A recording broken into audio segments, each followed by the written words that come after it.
The more you approve of your own decisions in life, the less you feel the need to have them approved by others.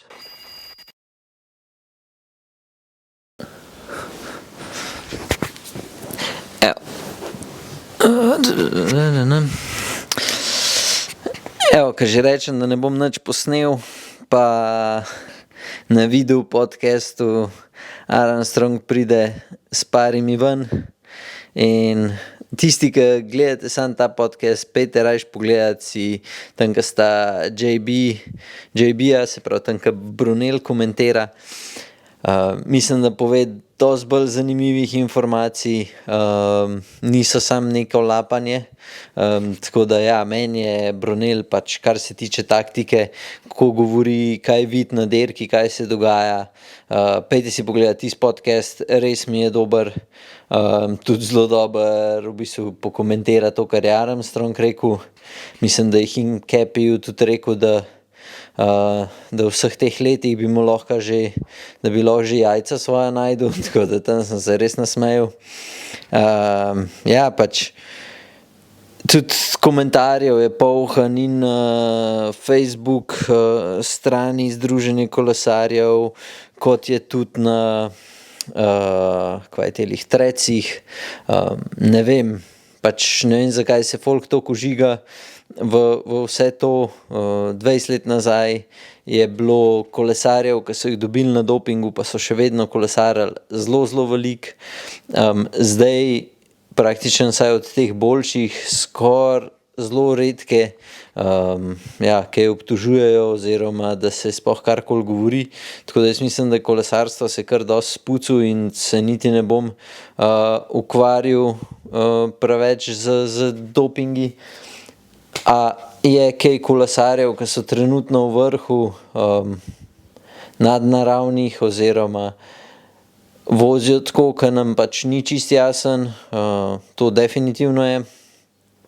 Ne vem, sej lahko gremo nazaj pogledat Pogačarjev, takrat, ko je premagal Rogliča na unmu zadnjemu kronometru, pač takrat je vozil take vate, mislim, da 7:2:2 ali nekaj takega, pač je bilo noro. Pol, če pogledamo Jonasovo lansko zmago na kronometru, pač on je nagonil z kozo v klanc gor, ki je bil zelo strm klanc, mislim, da je kdo je rekel na podcastu, da ga je šel voziti ta klanc in to je tako 10-12% so bili odseki in tisti, ki ste že vozili kozo, se pravi kronometer kolo, veste, koliko je to, pač ni toliko lahko jo voziti, kakor pa navadno cestno kolo. In ja, pač meni je bilo ono bolj fascinantno, za koliko 45 sekund je nabrisal Pogačarja, ki je nabrisal Van Aerta za minuto 30, on ga je pa sam za 45 minut, mislim, da v klanc gor nagonil. Tako da, pač so neke stvari, ki vsem, ki spremljamo kolesarstvo, so mogoče tako zelo težko dojemljive. Sam to so pač trenutno ta najboljši športniki na svetu oziroma v tem športu in ja, taki kolesarji pridejo na vsake toliko časa. Ne vem, se tudi Van der Poel kdaj obrača nore cifre, isto Van Aert, pa se pač tam noben ne čuti. Tukaj, ko se gre pa v klanc gor, ki je mogoče malo lažje izračunati, je pa vse drugače.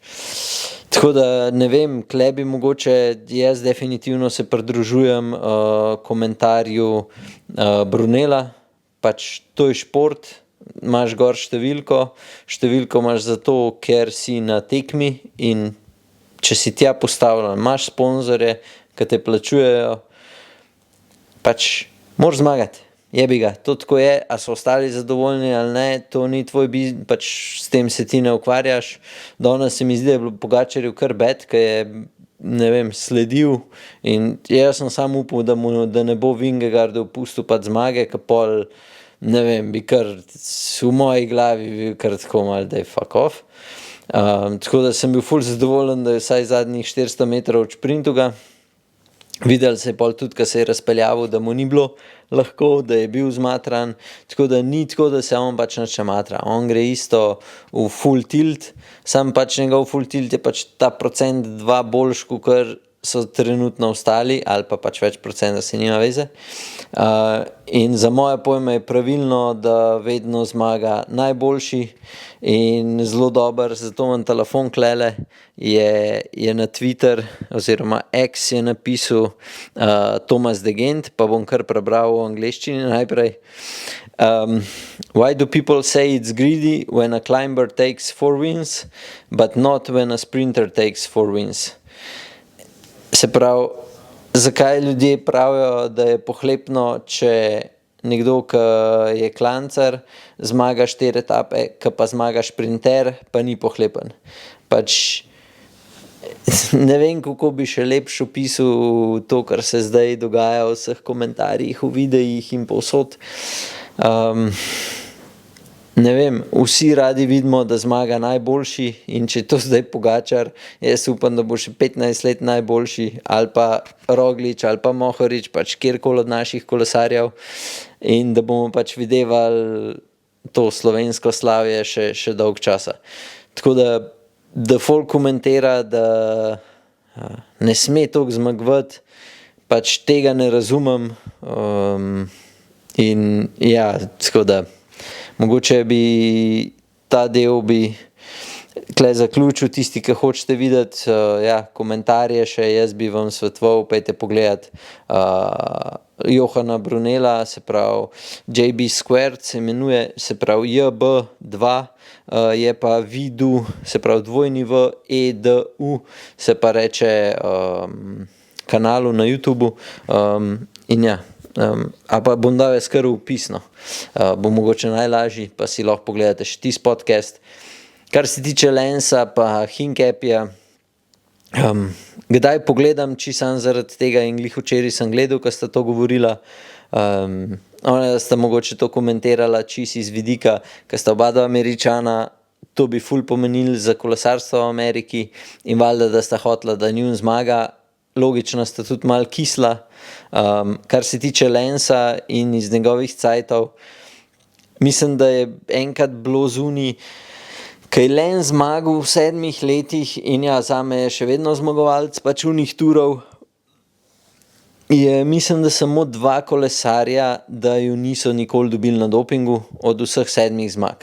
Se pravi, če to seštejem, če pa zdaj pogledamo zadnjih, ne vem, 10 let, koliko kolesarjev so dobili na dopingu, je ta številka drastično padla, če sploh so koga, tako da to niti nisem preveril, ampak pustimo, kaj se govori, kaj se ne, to je meni čist nepomembno, dokler ni nikjer napisan, je pač brez za tem govoriti. Tako da mislim, da se je kolesarstvo v vseh teh letih, da se je kar orang spremenil in da se zdaj nekaj obtožuje, sploh mi je smešen v Sloveniji, tisti, ki so die hard Roglič fani, bojo čez Pogačarja imeli zapovedati in kontra. Ne vem, pač meni je to malo smešen, ne razumem, jaz navijam za oba dva in pač hočem, da en od njih 2 zmaga in če sta že pač na isti dirki, tako da. Ja, zdaj, kar sem še danes opazil, UAE se je res držal taktike, so rekli, da ne bojo napadali in pol so se so dali Quickstepa postavili spredi in so oni šli full tilt. Remko je probal, sicer ga je pol Vingegaard na konc stresel, ampak full mi je bilo dober. Kle se vidi vlogo pomočnika, Soler je dobil danes šanso, da je šel lahko na zmago. Se je videl, da nima nog, je odpadel in takoj, ko je prišel do Pogačarja pa Almeide, je obema dal bidon, mislim, da vsakmu en bidon, pojedal pa še oba dva je polil z, ne vem, 4. pa 5. bidonom, ne vem, ki je to po moje je pač dubo iz avta in ja, pač uno mi je bila tako poteza vrhunska, ne vem, mene že na pol zgledali, kukar hvala, ker ste mi dala šanso danes, ampak ne morem, tako da nakle ima ta, vajo malo polijem. Ja, no, pač meni je bilo to, mi je bilo ful dobro videti, no. Ne vem, tisti, ki ste ujeli mogoče. Pol je pa še eno zanimivo sem dal, jaz se igram ful s ChatGPT-jem in sem polhem promptov spisal, da bi videl približno, koliko velika je razlika, če bi se dal kolo iz leta takrat, ko sta Lens pa Pantani furala, v primerjavi z današnjimi kolesi. In razlika, zdaj tisti, ki mislite, da veste, lahko najprej komentirate spodaj v komentar, koliko vi mislite, da je razlika, če bi istega kolesarja postavil iz leta 2000 ali pa ne vem, 98 gor, ali pa zdaj iz leta 2024, koliko časa bi bila razlika, se pravi, isti kolesar s kolesom iz leta 98 ali pa s kolesom iz leta 24. Se pravi, koliko velika bi bila razlika na vzponu, ki je 30 minut dolg. In kar sem jaz prišel ven, saj ni toliko natančnih podatkov, ampak najbolj natančno je tam okrog minute 15 do minute 30 ne bi bila razlika, se pravi v samem klancu. Je pa tako, so pa tudi podatki tam, eni, ki kažejo samo minuta, eni pa, ki kažejo tudi 2 minute, da je lahko razlika na 30-minutnem klancu. Se pravi, z istim effortom, koliko bi vozil drugače. Zdaj, koliko je šlo pa tudi naprej, kakle letos je govoril tudi, se pravi, koliko so ta Pantanijev rekord, za koliko so ga podarili, in kle bi mogoče bilo še omeniti, da tudi sama pripravljenost kolesarjev, se pravi, koliko hitro imajo regeneracijo, kaj vse se počne po etapi, da je to hitra regeneracija. Lahko si pogledate že, ne vem, po moje 10 let nazaj, si pogledajte etape, ki so se šli sam razpeljati, pa si pa pogledajte 20 let nazaj, kaj se je dogajalo. In kle, jaz mislim, da se to po vsaki dirki, po vsaki etapi dela, ne vem, tele mrzle kopeli, razpeljave, kaj še vse počnejo, da ne govorim o sami hrani, koliko je drugačno, jejo zdaj, kakor so takrat. Se pravi, vse je šlo toliko naprej, da ko pridejo kolesarji, do pač lahko več mogoče dajo ven, kakor so pa takrat. In tako da se mi številke, ki jih zdaj producirajo, se mi ne zdijo čisto čudne. Mi je v bistvu kar dosti zanimivo, da smo šele po koliko to 20 plus letih, da prihajamo, da se te rekorde sploh podira. Tako da to sem rekel, da danes posnamem, ker določeni komentirate tako, da mi je malo čuden, ampak da zaključim mogoče še z idejo, kako boste sami pri sebi videli, koliko je težko napredovati, oziroma koliko je enkrat, ko se res orenk voste, pa pravilno voste, koliko hitro napredujete. Se pravi, jaz takrat, ko sem naredil, se pravi, od konc februarja do sredine junija, sem imel enih dobrih 7000 kilometrov. Praktično sem delal, jedel, spal, pa treniral, sam pač za kolo. Se mi zdi, da takrat sem tudi zelo malo, smo ga ven hodili žurati, itd. Tako da, in sem sam to delal. In so bili cajti, ko sem se vozil lahko v klanc gor, pač res zelo dobri, sploh za mojo kilažo. Zdajle si jaz niti predstavljati ne morem, da bi toliko lahko treniral, kakor sem takrat. In ja, ko imaš pa ti kolesarje, ki pa res samo to počnejo, in če smo že rekreativci, lahko pridemo na nek nivo, ki se lahko peljemo dosti boljš od nekih dobrih rekreativcev pa kolesarjev, ki so vsak dan na kolesu, samo ne trenirajo. Pol si mi, navadni smrtniki, sploh predstavljati ne moremo, kako je pol, ko dejansko res vsak dan si samo na kolesu, sam spiš, igraš igrice, ješ, regeneriraš se, se pravi razne masaže, kaj vse počnejo, in pol naslednji dan spet ponoviš. In to delaš zadnjih 10 let, ali pa 15, ali pa kaj koliko. In ja, no, nič. S tem sem hotel zaključiti. Tako da tisti, ki hočete pa podpirati kanal, pejte na naš, spodaj imate v opisu, 2 povezavi sta, ena je za čelade pa očala, ta druga je pa za to Tour de France oziroma za francosko majico, ki ima tlakovane ceste gor, mislim, tlakovan znak gor. Tako da pejte, nabavite ali pa annual subscription, kjer pa za 30 € dobite 5% še dodatnega popusta na vso robo, ki imamo na spletni strani. V kratkem bo prišla niš kolesa in obroči, tako da tudi to vabljeni na testiranje. Testiranja bodo, če si jih sam tukaj sposodite, zapeljete, pridete nazaj, ne vem, se pravi 2-3 ure, bojo gratis, se pravi bojo zastonj.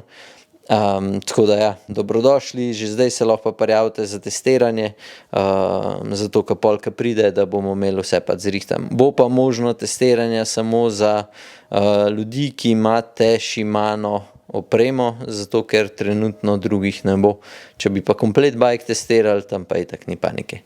Tako da evo, to je to sem hotel samo danes posneti. Do naslednjič, naslednji teden bo z mano Petra na kolesarskem čveku, pa bo pokomentirala, kazala so v Nici, kaj se dogajalo tam. Itak bo po moje full fajn. Tako da dobrodošli, da poslušate kaj se dogajalo na cest. Zdaj le vidim Instagrama, mi tak poln glih tega, evo, ne vem, se vidi. No, ne, skratka, s Petro naslednji teden, ko so se imeli v Nici, ja, in to je to, tako da stay tuned, da boste slišali, kako je bilo. Uživite, čau.